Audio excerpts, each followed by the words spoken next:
di surga, Bapa kami Yesus Tuhan kami buka hati kami Tuhan untuk mendengar firman-Mu. Kami mohon kuasa Roh-Mu yang kudus, Roh-Mu menguasai sepenuhnya hati pikiran kami, telinga kami, bahkan keadaan ruangan ini. Biarlah Tuhan menjamah penuhilah dengan Roh, agar kami boleh terfokus kepada firman Tuhan. Terima kasih Bapak, berbicaralah kami siap mendengar. Haleluya, amin. Silakan dulu. Baik, saudara-saudara dikasih Tuhan, hari ini firman Tuhan judulnya khotbah saya insaf karena badai. Insaf karena badai. Yunus pasal 1 ayat 1 sampai 17 ya.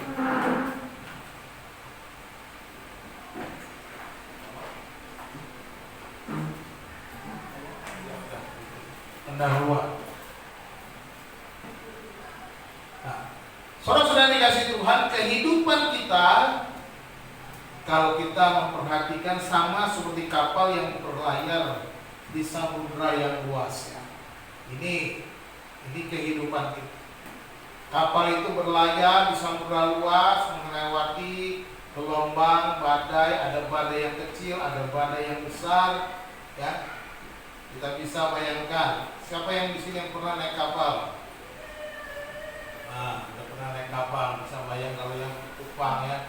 Kupang apalagi perjalanan, kadang-kadang ada hujan, ada gelombang, diayun-ayun, ada yang mabuk juga. Ya, saya naik kapal dari Medan ke Jakarta 2 hari. 2 hari. Kalau ke Kupang berapa hari, Pak? 5 hari sampai 6 hari. 5 sampai 6 hari, lebih lama lagi, lebih bosan. Itu kapalnya harus ada tempat pikniknya kalau kayak gitu. Kalau enggak, udah deh, capek deh, ya kan? Nah, ada bioskopnya ya, ada bioskop. Jadi saya juga waktu 2 hari saya jalan kemana-mana, naik ke atas kapal. Kita lihat ketika ada hujan, ketika apalagi waktu itu kayak di dek di bawah, kadang-kadang airnya kelihatan di kaca. Wih, yang bawah. Ya puji Tuhan ya. Jadi ketika kita menjalani hidup ini seperti kapal, ada badai dan gelombang ya, ada badai. Nah, badai-badai yang kita hadapi ini harus kita jalani. Kapal harus terus berjalan. Kapal nggak boleh mundur, ya kan? Gimana kalau kapal yang ada badai mundur nggak bisa, atau balik lagi nggak nyampe deh. Ya, mau balik bagaimana? Badainya tetap ada, ya kan? Jadi harus terus melewati badai itu. Nah, di dalam kehidupan kita ada badai yang disebut badai pencobaan atau ujian, ya. Badai yang mencobai atau bisa juga menjadi sebuah ujian. Kalau pencobaan itu datangnya dari si iblis, dari setan, seperti Ayub, ya, dicobai. Tapi dari pihak Tuhan dia diuji. Nah, gitu ya. Tuhan bisa memberi pencobaan sebagai ujian. Ujian Tuhan akan menunjukkan bahwa kualitas kita lebih baik. Tapi pencobaan dari tujuan pencobaan adalah supaya kita jatuh ke dalam dosa. Dibedakan ya. Tujuan Tuhan menguji menyatakan bahwa kita berhasil, kita baik. Tetapi tujuan iblis mencobai kita supaya kita jatuh, meninggalkan Tuhan. Jadi ada badai karena pencobaan atau ujian. Ada juga badai yang datang karena kesalahan. Nah, ini repot. Kalau kita membuat kesalahan, kita dapat badai dalam diri kita, nah, rugi sendiri. Oleh sebab itu, kita akan belajar dari pengalaman Yunus ketika menghadapi badai. Ya, kenapa? Yunus itu menghadapi badai oleh karena kesalahannya. Ya, kalau dia nggak berbuat salah, dia nggak akan menghadapi badai. Tapi inilah yang kita lihat. Kita akan membaca bersama-sama dari kitab Yunus pasal 1 ya, ayat 1 sampai ayat 17. Ya. Kita akan baca bergantian ya, bergantian. Saya baca ayat 1, saudara ayat 2 dan seterusnya sampai ayat yang ke-17. Mari kita mulai. Datanglah firman Tuhan kepada Yunus bin Amitai demikian. Benar, kedatangan yang Niniwe, kota yang besar itu, berserulah terhadap mereka, karena kejahatannya telah sampai kepadaku. Tetapi Yunus bersiap untuk melarikan diri ke Tarsis, jauh dari hadapan Tuhan. Ia pergi ke Yafo dan mendapat di sana sebuah kapal yang akan berangkat ke Tarsis. Ia membayar biaya perjalanannya, lalu naik kapal itu untuk berlayar bersama-sama dengan mereka ke Tarsis, jauh dari hadapan Tuhan. Tetapi Tuhan menurunkan angin biru ke laut, lalu terjadilah badai besar, sehingga kapal itu hampir terkapar. Awak kapal menjadi takut. Masing-masing berteriak-teriak kepada Allahnya, dan mereka membuang ke dalam laut segala muatan kapal itu untuk meringankannya. Tetapi Yunus telah turun ke dalam ruang kapal yang paling bawah dan berbaring di situ, lalu tertidur dengan nyenyak. Katakanlah Tuhan mendapatkan sambil berkata, bagaimana mungkin kau tidur begitu nyenyak? Bangunlah, berserulah kepada Allahmu, barangkali Allah itu akan mendengarkan, sehingga kita tidak binasa. Lalu berkatalah mereka satu sama lain, marilah kita buang undi supaya kita mengetahui, karena siapa kita ditimpa oleh malapetaka ini. Mereka membuang undi dan Yunuslah yang kena undi. Berkatalah mereka kepadanya, beritahulah kepada kami, karena siapa kita ditimpa oleh malapetaka ini? Apa kejahatanmu dan dari mana kau datangkan? Apa negerimu dan dari mana kau? Sahutnya kepada mereka, aku ini seorang Ibrani. Aku takut akan Tuhan, Allah yang mempunyai langit, yang telah mendirikan lautan dan daratan. Orang itu menjadi sangat takut, lalu berkata padanya, apa yang telah kau perbuat? Sebab orang-orang itu mengetahui bahwa dia akan pergi jauh dari hadapan Tuhan. Hal itu telah diberitahukannya kepada mereka. Bertanyalah mereka, akan kami apakan engkau supaya laut menjadi rendah dan tidak menyerang kami lagi, sebab laut semakin bergelora. Sahutnya kepada mereka, angkatlah aku, campakkanlah aku ke dalam laut, maka laut akan menjadi rendah dan tidak menyeberang lagi. Sebab aku tahu bahwa karena aku telah badai besar menyeberang kamu. Lalu berdayunglah orang-orang itu dengan sekuat tenaga untuk membawa kapal itu kembali ke darat. Tetapi mereka tidak sanggup, sebab laut semakin bergelora menyerang mereka. Lalu berserulah mereka kepada Tuhan, katanya, ya Tuhan, janganlah Yafo oleh kami binasa menyerang orang ini, dan janganlah Engkau lakukan kepada kami hal yang tidak bersalah, sebab Engkau Tuhan telah berbuat seperti yang Kau kehendaki.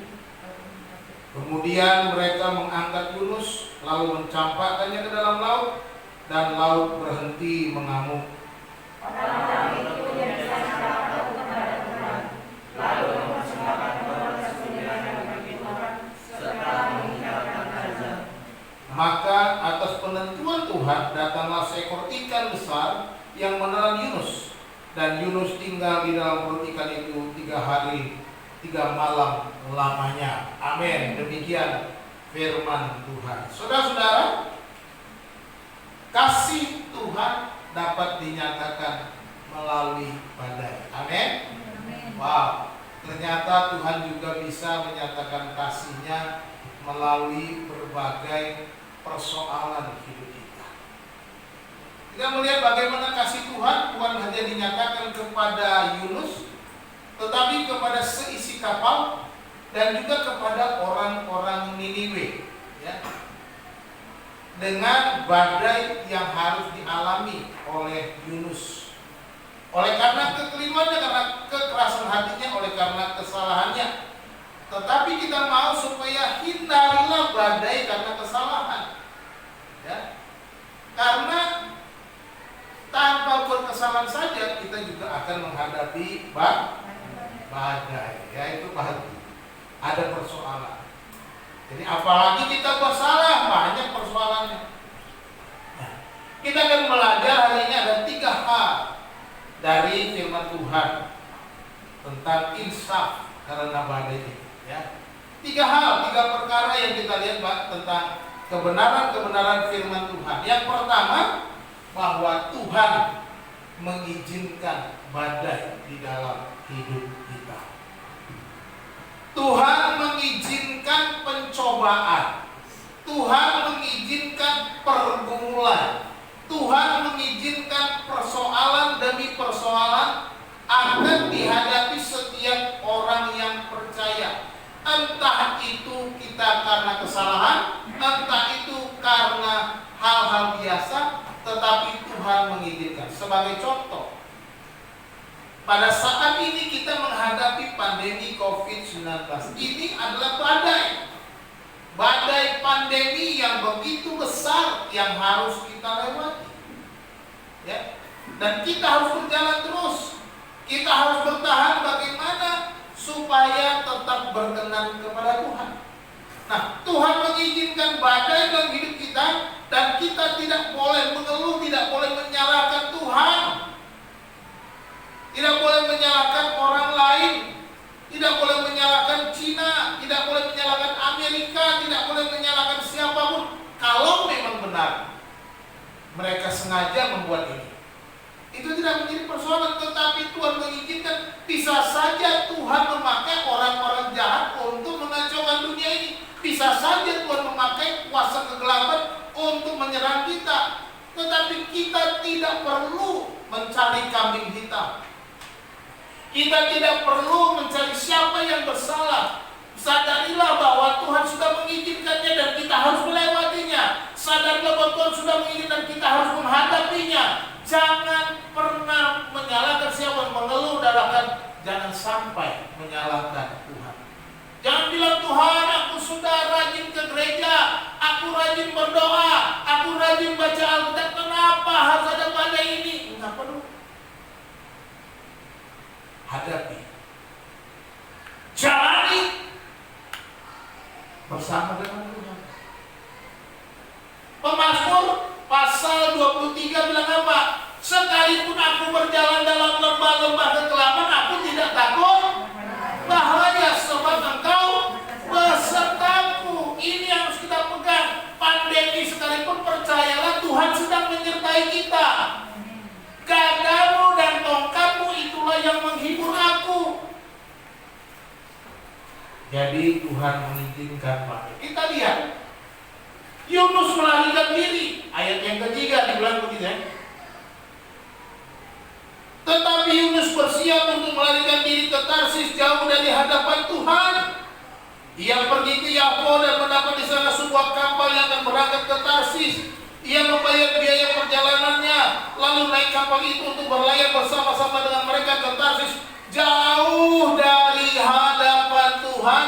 Yunus diperintahkan Tuhan, Yunus, aku sudah mendengar tentang Niniwe, banyak kejahatan mereka. Bangun sekarang, kau pergi ke sana, beritakan keselamatan. Aku akan hancurkan, Tuhan balikan negeri itu kalau tidak mau bertobat. Yunus keras kepala. Yunus tidak mau pergi ke Niniwe. Kenapa? Yunus merasa itu kan bangsa asing. Itu kan memang bangsa yang bebal.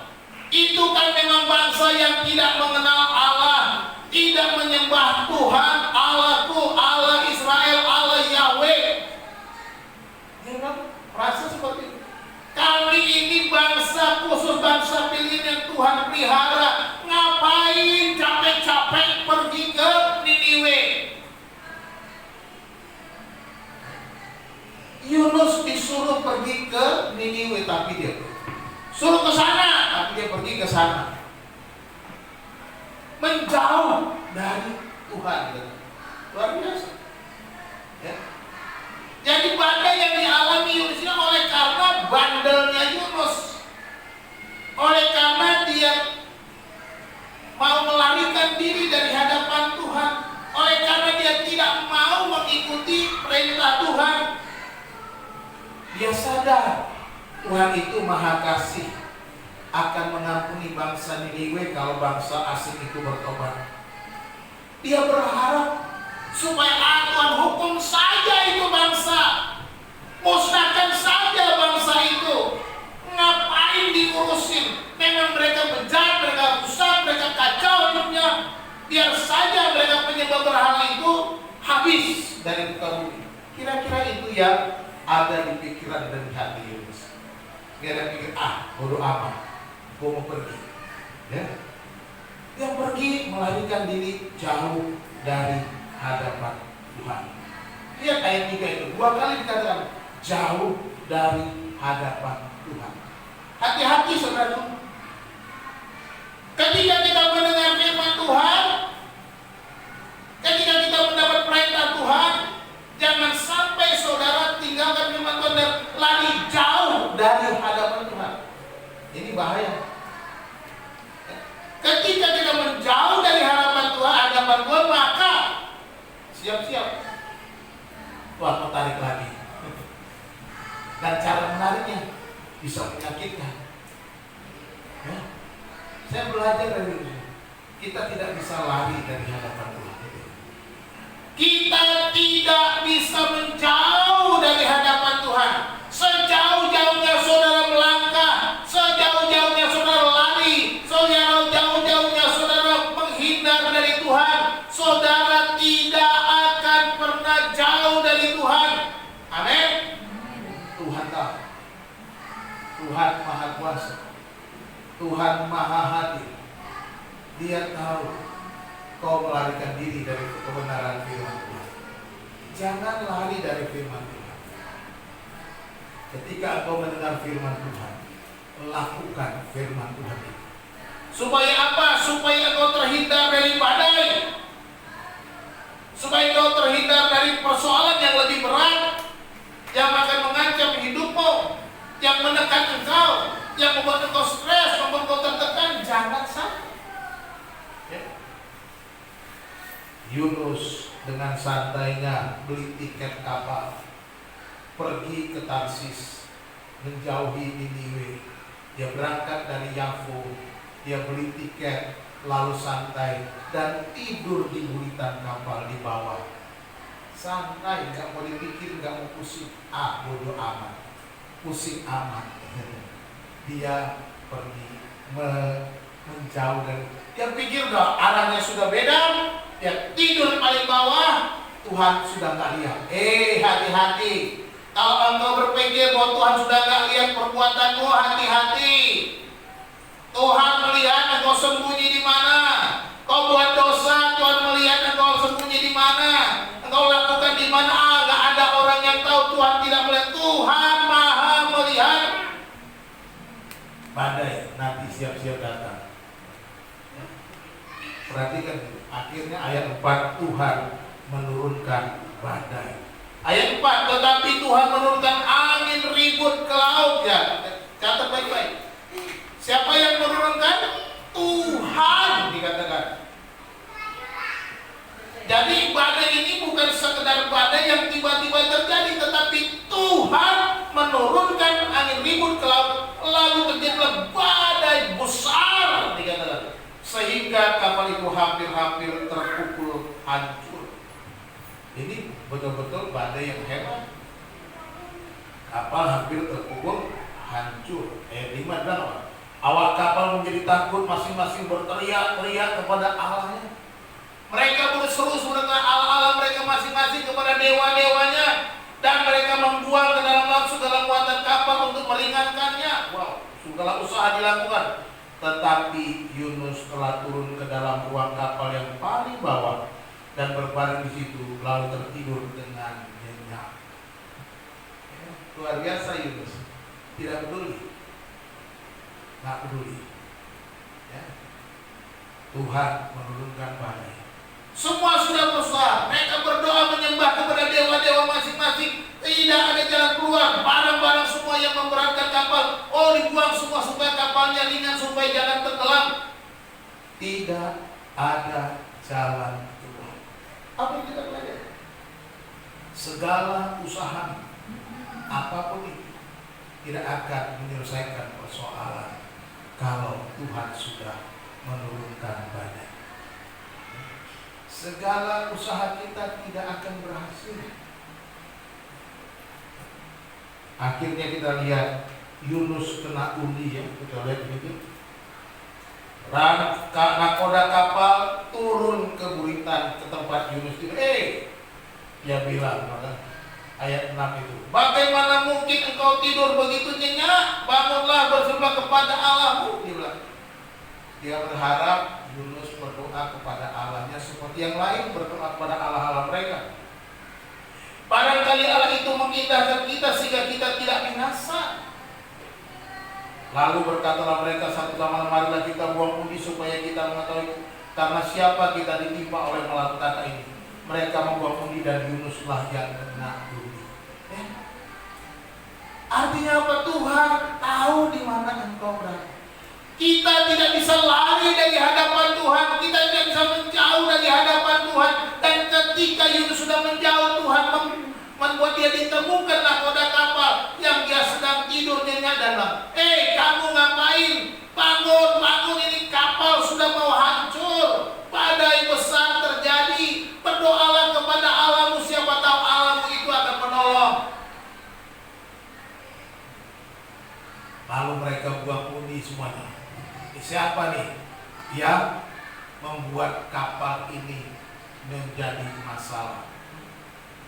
Dibuang pundi, akhirnya yang kena Yunus. Yunus gak bisa lari.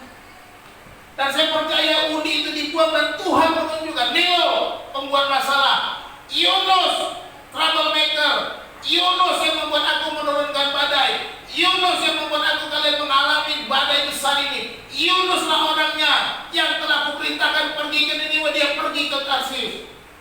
Yunus tidak bisa lari dari hadapan Tuhan. Tuhan mengizinkan badai. Jadi kalau kita menghadapi badai, selidiki apakah kita sedang lari dari Tuhan, apakah kita sedang menjauh dari firman Tuhan. Gak bisa. Datang kepada Tuhan, minta ampun. Itu yang harus kita lakukan. Jadi kita belajar di sini bahwa Tuhan mengizinkan badai dalam hidup kita, ya, karena kasih. Nah, sekali lagi, karena Tuhan mengasihi kita. Firman Tuhan bilang apa? Tuhan menghajar orang yang dikasihnya seperti Bapa kepada anak. Ya. Tuhan menghajar orang yang dikasihinya. Kalau engkau dihajar Tuhan, karena Tuhan mengasihimu supaya engkau bertobat, supaya engkau datang dan berbalik kepada Dia, bukan karena Dia benci. Ini nih orang berbandel banget si Penny ini. Dari kemarin gua udah kasih tahu gak mau, gua mau bunuh aja. Enggak. Karena Tuhan mau mati. Penny, oke, kamu boleh bandel. Nih gua kasih tes. Kasih sama Tuhan. Gitu kira-kira. Akhirnya supaya apa? Penny tobat. Penny tobat. Kira-kira gitu. Itu yang mana? Ferdinand tobat. Jadi jangan pikir kalau pencobaan ujian itu diizinkan Tuhan karena Tuhan marah. Ya memang Tuhan marah. Tuhan marah bukan karena benci, tapi Tuhan marah karena kasih. Yang kedua, Tuhan menginsafkan melalui badai. Ya. Tuhan dapat membuat seseorang itu bertobat, insaf, sadar. Ya. Tuhan akan menyadarkan melalui persoalan. Jadi mari kita belajar untuk sadar, waspada dalam setiap kehidupan kita di dalam persoalan-persoalan yang kita hadapi. Ya. Kita lihat di sini ayat 9 dan 10. Yunus mengaku melarikan diri dari Tuhan. Ya, di sini ayat 8. Berkatalah mereka kepadanya, beritahukan kepada kami karena siapa kita ditimpa oleh malapetaka ini. Apa pekerjaanmu dan dari mana engkau datang? Apa negerimu dan dari mana, dari bangsa manakah engkau? Sahutnya kepada mereka, aku seorang Ibrani. Aku takut akan Tuhan Yahweh, Allah yang mempunyai langit, yang telah menjadikan lautan daratan. Orang-orang itu menjadi sangat takut. Lalu berkata kepadanya, apa yang telah kau perbuat? Sebab orang itu mengatakan bahwa ia melarikan diri jauh dari hadapan Tuhan. Hal itu telah diberitahukannya kepada mereka. Yunus kasih tahu, aku itu disuruh Tuhan ke Niniwe, tapi aku gak mau. Aku mau pergi jauh dari hadapan Tuhan. Ini nabi, Yunus ini nabi, tapi nabi yang waduh, nabi yang keras kepala, nabi yang bodoh amat dengan Niniwe. Dia mau lari dari hadapan Tuhan. Nabi aja bisa melawan Tuhan. Jauh dari. Dan tapi Tuhan menurunkan Akhirnya dia insaf, dia ngaku. Siapa engkau? Dari mana engkau? Apakah bangsa dari bangsa mana engkau? Aku orang Ibrani. Aku takut akan Tuhan yang punya semesta langit, yang menjadikan lautan daratan. Apa kesalahanmu? Oh, aku melarikan diri jauh dari hadapan. Apa yang harus kami perbuat kepadamu, katanya? Sekarang buang aku ke laut, maka lautan akan reda. Badai akan berhenti, semuanya akan selesai. Buang aja aku ke laut, katanya. Yunus tahu bahwa dia tidak boleh ada di tengah-tengah kapal. Dia tidak boleh ada di dalam kapal itu, karena dialah penyebabnya, karena dialah yang membuat kapal itu mengalami badai besar. Dialah penyebab utama. Badai itu datang, dia bilang, buang saja aku ke laut. Tapi apa yang mereka lakukan? Mereka nggak buang ke laut. Masih ada sisi kemanusiaannya. Ya, mereka berusaha. Kalau kita lihat, ya. Kemudian ayat 13 itu. Lalu berdayunglah orang-orang itu dengan sekuat tenaga untuk membawa kapal itu kembali ke darat. Tetapi mereka tidak sanggup sebab laut semakin bergelora menyerang mereka. Yunus sudah bilang, campakkan aku ke laut dan geloranya akan selesai, berhenti. Tapi mereka merasa gak tega buang Yunus ke laut. Mereka terus berusaha. Kalau kita lihat nih, Yunus sudah dibuang ayat 12, tapi kemudian mereka berusaha, tapi kapal itu semakin menghadapi badai dari Tuhan, tidak bisa menghentikan badai. Segala upaya mereka buang barang-barang. Mereka berusaha mencapai darat, badai makin besar. Akhirnya apa yang terjadi? Ayat 14. Bilang apa? Lalu berserulah mereka kepada siapa? Tuhan. Mereka tidak lagi berseru kepada Allah yang lain, tidak lagi berseru kepada dewa-dewa yang lain. Mereka berseru kepada Tuhan, kepada Yahweh Allahnya Yunus. Ya, katanya, ya Tuhan, janganlah kiranya Engkau biarkan kami binasa karena nyawa orang ini, dan jangan Engkau tanggungkan kepada kami darah orang yang tidak bersalah. Sebab Engkau, Tuhan, telah berbuat seperti yang Engkau kehendaki. Ayat 15. Kemudian mereka mengangkat Yunus dan mencampakkannya ke dalam laut, dan laut berhenti mengamuk. Badai membuat Yunus sadar, akulah yang berdosa. Badai membuat Yunus sadar, akulah yang membuat kapal ini menghadapi badai besar. Akulah yang membuat kalian terancam. Yunus sadar dan dia menyerahkan diri, buang ayahku ke laut. Ya, sadar. Di sini kita melihat si kapal ketakutan, dan kemudian Tuhan dimuliakan. Akhirnya mereka berseru kepada siapa? Tuhan.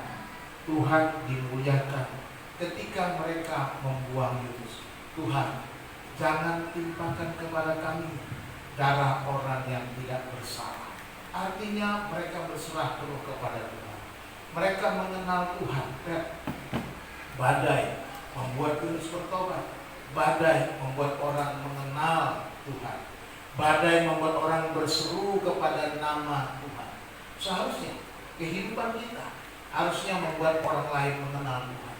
Ketika saudara menghadapi badai, jangan biarkan badai itu hanya engkau lewati sendirian, tapi jadikan itu sebagai satu kesaksian. Supaya apa? Supaya ada banyak orang percaya kepada Tuhan, dan dia melihat tangan Tuhan bekerja di dalam hidupmu. Tangan Tuhan menyelesaikan persoalan ini. Inilah saatnya kita sebagai orang percaya menjadi terang, menjadi berkat untuk menyatakan kepada seluruh dunia dalam pandemi ini, berserah kepada Tuhan, percaya kepada Tuhan. Hidupmu tidak tahu kapan. Kalau kau mau hidup mendapatkan kehidupan kekal, terima Yesus, bertobat. Itu paling penting. Karena bukan soal mati dan hidup yang kita mau takutkan. Kita nggak tahu, tapi yang paling penting, kalau kau mati kemana? Kita mau seperti yang tadi. Kalau ku hidup bagimu, hatiku tetap menyembahmu. Dunia tak bisa menjauhkanku dari kasih-Mu. Kita hidup bagi Tuhan. Jangan sampai dunia makin tidak mengenal. Karena supaya orang-orang yang kalaupun menghadapi pandemi ini harus dipanggil Tuhan, dia mendapatkan kehidupan yang sejati. Amin. Ini saatnya kita menyatakan kebaikan Tuhan, kasih Tuhan di tengah-tengah pandemi, kasih dan kuasa Tuhan atas bangsa-bangsa, atas semua orang. Seperti Yunus, dia ceritakan, aku ini orang yang berani, aku takut akan Tuhan, aku pergi menjauh dari Tuhan. Itu sebabnya ada gelombang badai yang kita hadapi. Apa yang harus kuperbuat? Buang saja. Aku berdosa dalam Tuhan. Penting sekali bagi kita untuk menyelesaikan persoalan dengan pengakuan. Penting bagi kita untuk mengaku dosa kita, untuk mengaku segala kesalahan-kesalahan kita. Supaya apa? Supaya persoalan ini reda. Memulihkan hidup kita di hadapan Tuhan. Akhirnya Yunus pun insaf karena badai. Akhirnya seisi kapal pun insaf karena badai. Ya, mengenal Tuhan. Ini luar biasa.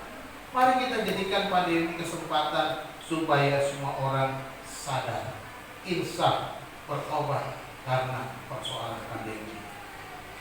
Yang ketiga, kita belajar dari firman Tuhan ini bahwa Tuhan bekerja melalui badai yang dia. Badai yang kita hadapi ini, kita melihat bahwa Tuhan tak pernah tinggal diam. Tuhan tidak pernah berdiam, tetapi Tuhan terlibat di dalam setiap persoalan yang kita hadapi, dalam setiap pergumulan saudara, dalam setiap tantangan yang saudara. Tuhan bekerja, katakan amin. Amin. Ya, di situ. Ayat 17. Maka atas penentuan siapa? Tuhan. Datanglah seekor ikan besar yang menelan Yunus.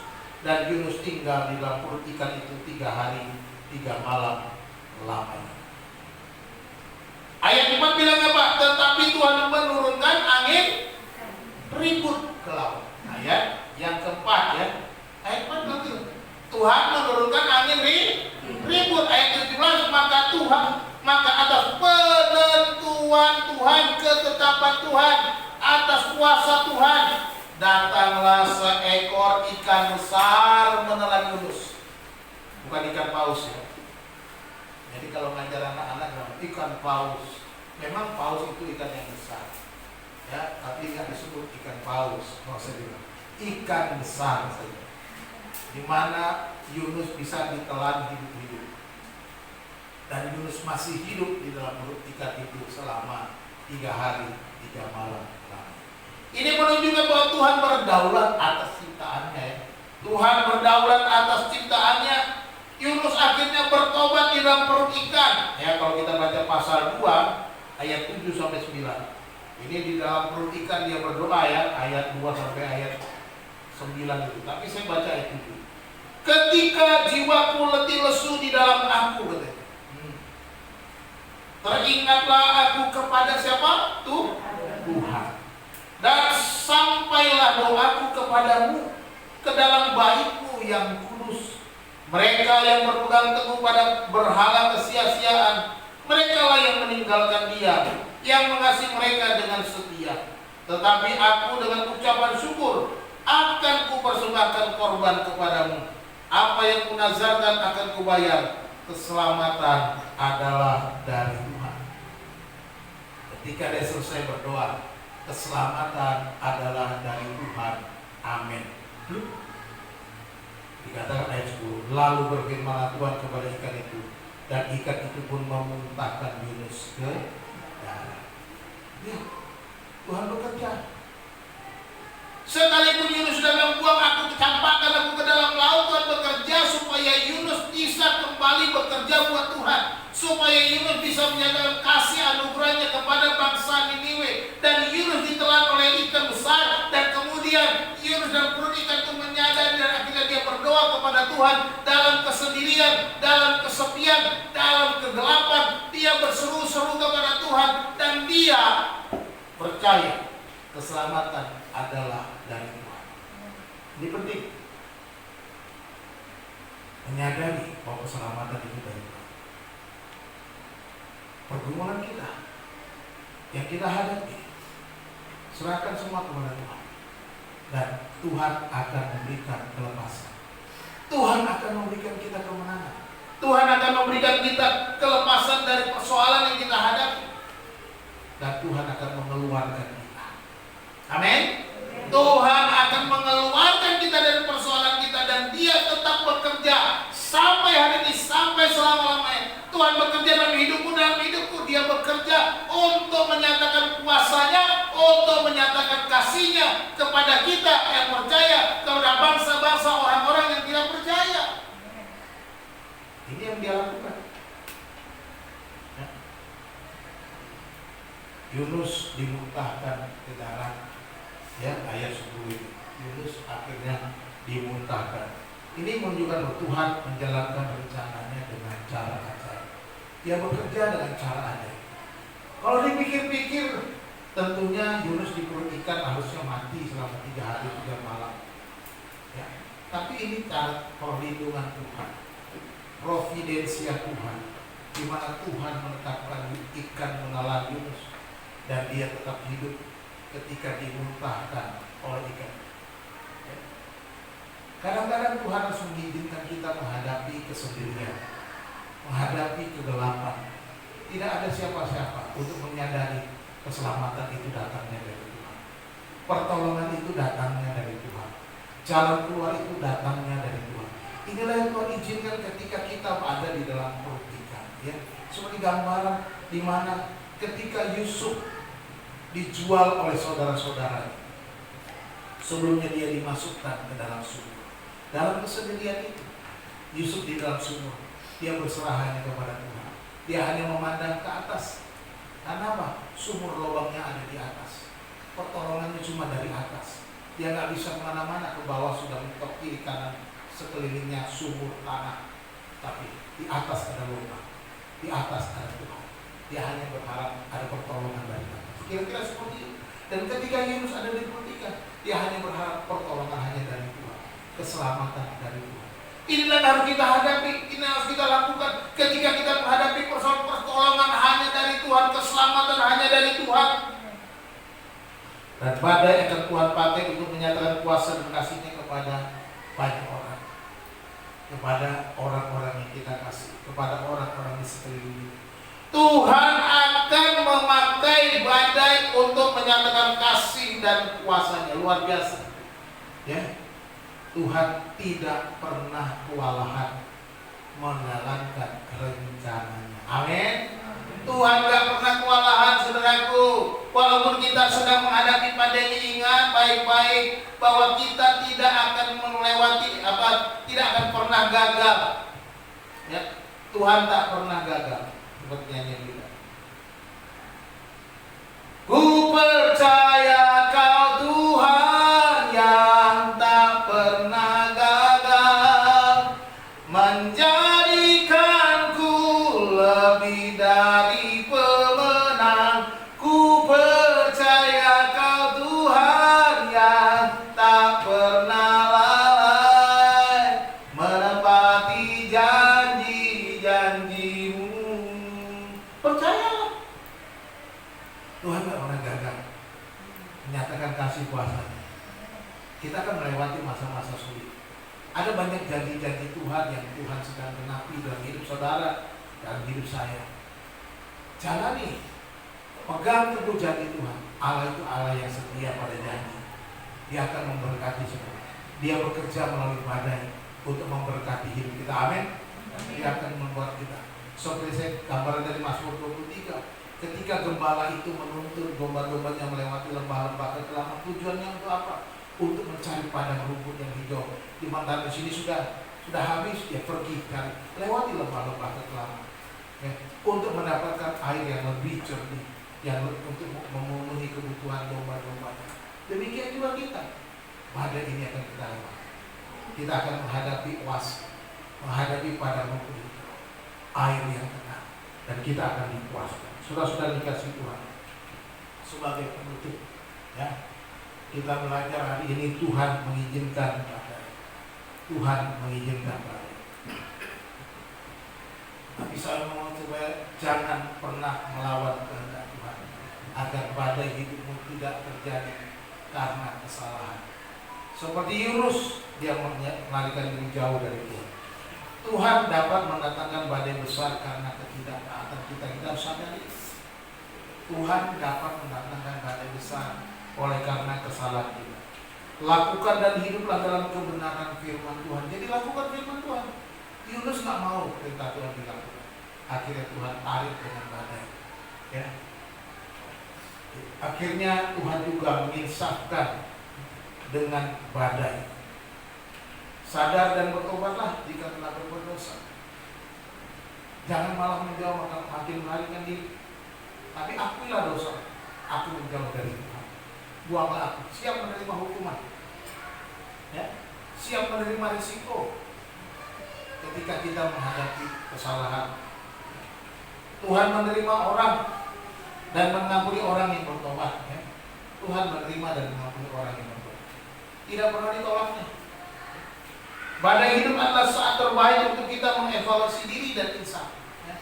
Apa yang kita hadapi sekarang? Ini saatnya kita mengevaluasi diri dan sadar akan kasih dan kuasa Tuhan. Ya, ini penting. Kita lihat juga belajar ini bahwa Tuhan bekerja di dalam badai. Tuhan bisa bekerja melalui badai-badai kehidupan kita. Seluruh hidup kita diatur oleh Tuhan. Katakan amin. Seluruh hidupmu diatur oleh Tuhan. Apapun yang sedang kita hadapi sekarang ini, itu diatur oleh Tuhan. Ya. Tuhan dapat memakai semua cara di alam semesta ini untuk menyatakan kasih dan kuasa. Ya. Yunus bilang, aku menyembah kepada Tuhan yang menjadikan lautan, ya, seluruh alam semesta. Artinya apa? Tuhan bisa berkuasa atas semua alam semesta ini. Kasih dan Tuhan mengasihi kita dan menegur di saat kita bersalah. Itu pasti. Tuhan sedang menegur kita kalau kita bersalah. Kasih Tuhan luar biasa. Akhirnya ini yang harus kita ingat. 1 Yohanes pasal 1 ayat 8 dan 9 bilang,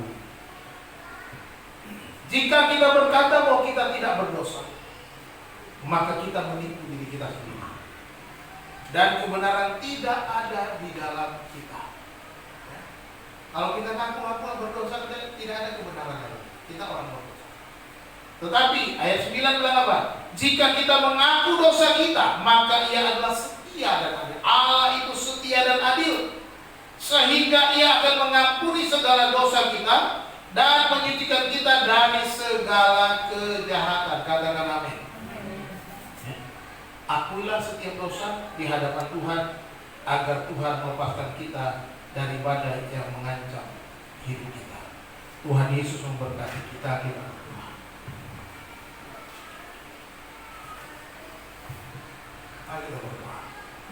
Allah Bapa kami yang di sorga, Bapa kami di dalam Yesus Tuhan, terima kasih kami boleh belajar dari satu pribadi yang unik, seorang hamba Tuhan, seorang nabi besar yang Tuhan pakai untuk memberitakan kasih-Mu kepada bangsa Niniwe. Tetapi mereka pergi menjauh daripada Tuhan. Tetapi Tuhan, tidak ada seorang pun yang dapat menjauhi Engkau, lari dari hadapan, sebab Engkau dapat menariknya kembali. Tuhan, kami belajar untuk merendahkan diri, menyadari insaf atas segala persoalan, untuk menyadari bahwa kami mau hidup dalam Tuhan. Boleh apa yang kami hadapi, biarlah itu menjadi satu kesaksian, menjadi berkat sehingga banyak orang mengenal Tuhan. Biarlah Tuhan dimuliakan ketika kami menghadapi persoalan. Jadikan kami tetap saksi yang hidup, membuat orang percaya kepada-Mu. Dan biarlah kami boleh berkenan kepada Tuhan. Kalaupun kami sedang menghadapi pandemi sakit, kami menyerahkan semua hidup kami dalam tangan. Tapi kami percaya hidup kami adalah dalam rencana-Mu, hidup kami adalah dalam tangan-Mu. Tuhan terlibat terus dalam pandemi, dalam keadaan ini, dan Tuhan terus bekerja melindungi menjaga kami. Terima kasih Tuhan atas kasih-Mu, atas penyertaan. Terpujilah hamba-Mu berhenti berbicara Bapa, biarlah Roh-Mu yang kudus terus berbicara kepada kami, mengingatkan kami, menolong kami, supaya kami tidak menjauh daripada Tuhan, tetapi semakin dekat kepada Tuhan. Terpujilah Tuhan. Di dalam nama Tuhan Yesus kami berdoa. Haleluya, haleluya, haleluya. Amin. Puji nama Tuhan. Silakan yang umat apa ya?